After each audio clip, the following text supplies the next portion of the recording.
Alright, today I'm going to weld a D-ring onto the front of the tractor, up under there in front of the four-wheel drive axle, so that way it's easier to tie this thing down rather than wrapped around the axles. It's my tractor, I don't care. I'm sure the internet will tell me I'm doing everything wrong, that's okay. It just messes with the algorithm more, so that's okay. It's windy today. Still need to do those European mounts on those skulls. Tire that I thought I fixed or swapped out needs to be aired up, but I need to change out the belt on there for the correct size belt over here. This one. So it matches the old one that's worn out, which was on there, that shredded itself apart wherever it is. There it is on the bottom. So we'll try it out. If it doesn't work, we'll swap it out again until we find the right one. No, I don't have a manual. Whatever. All right, ground it down a little bit. Still pretty rough, but it should do. And all we're doing is just going for that. That way I still have access to all these bolt heads.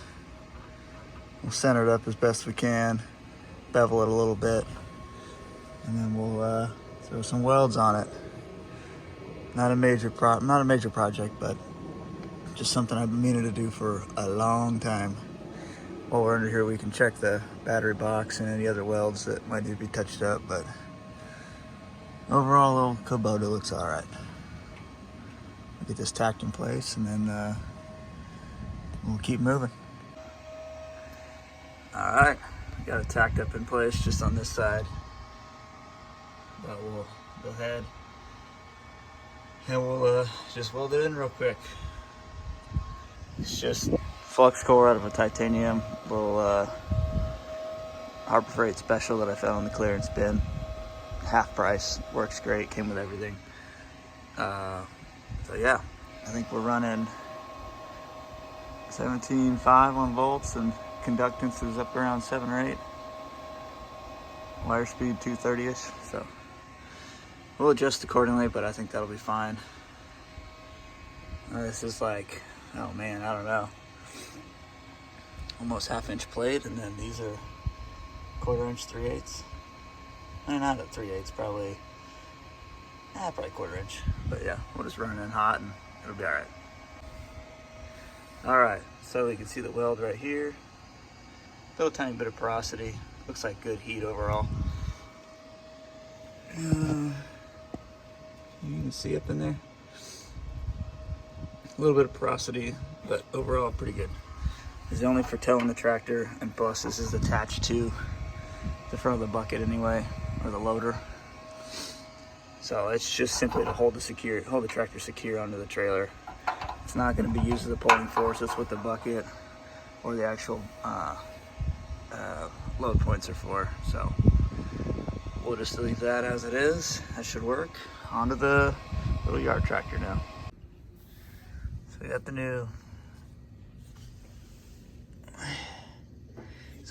the new one on, the new belt.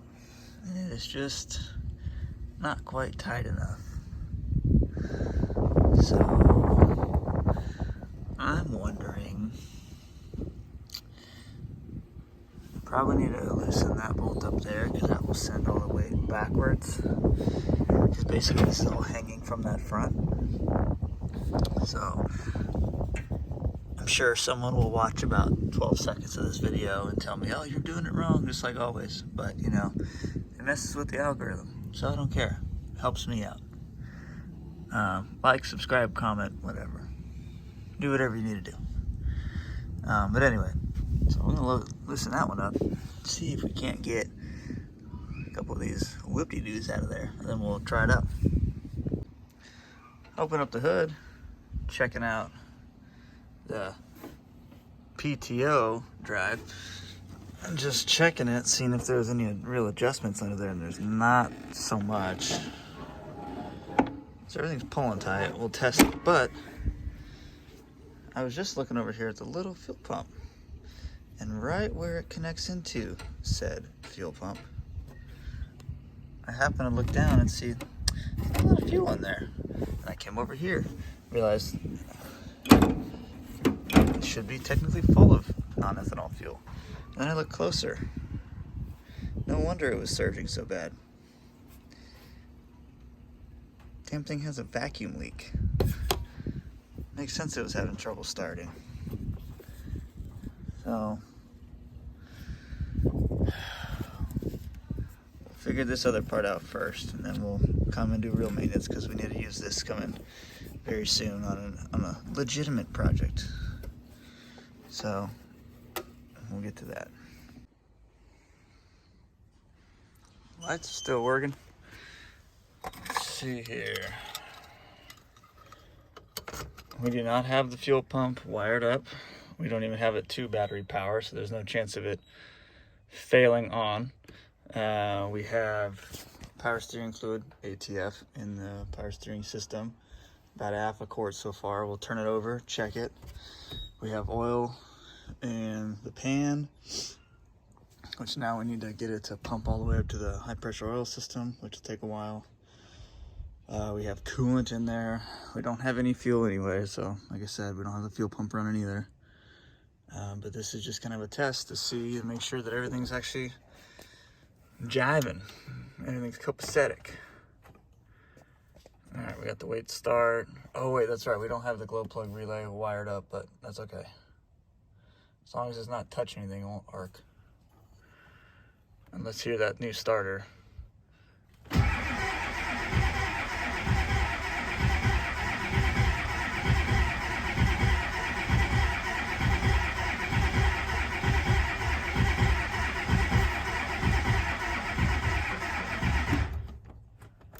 All right, so batteries are pretty dead. We're gonna need a jump starter on there. They might be a little too gone, but we need to put a good start to them.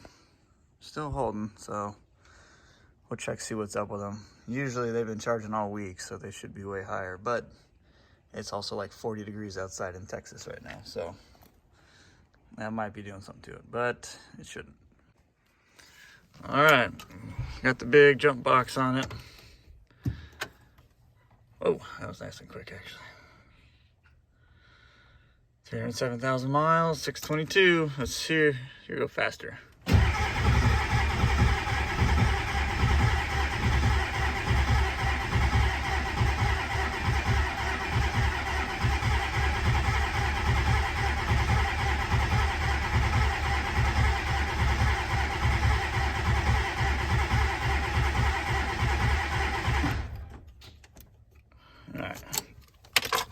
We'll let it recover for a couple minutes, let the starter cool down. So as you can see, we still weren't building any oil pressure, but the high pressure system gets all the oil first up to the top rail. So in reality, the Power Stroke has its own safety features. If it doesn't have high pressure oil, it ain't gonna run. So there's not really ever a good chance of it ever having low oil pressure. If there's no oil pressure at the top, it doesn't have oil pressure. It's not gonna run, not gonna fire, not gonna explode itself. Obviously coolant temperature doesn't mean anything. I'm mildly concerned about the tank selector because it's showing full, and the rear tank, I know for a fact, is not full. It probably has a gallon of diesel in it. So I'll have to sort that out, but it's a new tank and a new sending unit. Sounds like it just shut off because I only could put it for a couple minutes, but once we see oil pressure building, we should be able to know that we're getting ready, and then we'll have to check the oil fill and the dipstick again because I put in 16 quarts, but I drained the pan. It's been sitting here for several months, draining out of the top end. I did the O-rings on the injector, so that drains everything down. I had to drain all the extra fluid that came out. I hand turned over the motor so that way we wouldn't hydrolock and blow a rod out the side. So I tried doing everything right. Now we're just trying to get oil pressure to high pressure oil system in all the galleys, so that way at least we have the camshaft bearings and the main crank bearings getting all the oil that they need, so that way we're not just frying this poor motor. Still need to get rid of a few things under here and route the key on power. I'm trying to find a good clean spot under the dash. Right now it's just at the fuse box or fuse panel. I'll find a spot. I might just tie it into the actual harness that goes into the steering column underneath. But we still need to adjust the brake, how it attaches to the brake pedal from the Hydro Boost. It's all off and it's not working correctly. There's supposed to be a spacer and it's not even sitting on a little, I don't want to call it a grommet, but like it's a plastic pretty much washer, and it's just not sitting on anything right. And you can see it in there, the plastic white one, but it's not working. I don't like it. I need to redo it because it's not up to what I want. So we'll get there. I realized that I was trying to turn over the engine and I didn't have any ATF in the transmission because I drained it the other day. And so now we're gonna go ahead and put in 8 quarts, turn it over, check it, and we'll add more as we need. It'll probably take about 17 or 18. Looks like I need to get a new O-ring on that dipstick for the transmission. But we'll check all our fluid levels. Coolant system's still holding good. Right there at the bottom of the cold fill level, but that's all right. Slowly getting the air bubbles out. We'll need to run it and double check it later. But so far, so good. All right, we got some ATF in the transmission now. Okay. Glow plugs will actually cycle and heat up now. So you can see we have a lot of volts. I don't think we need 18, but we got a lot of amps. That's what we have coming in, so.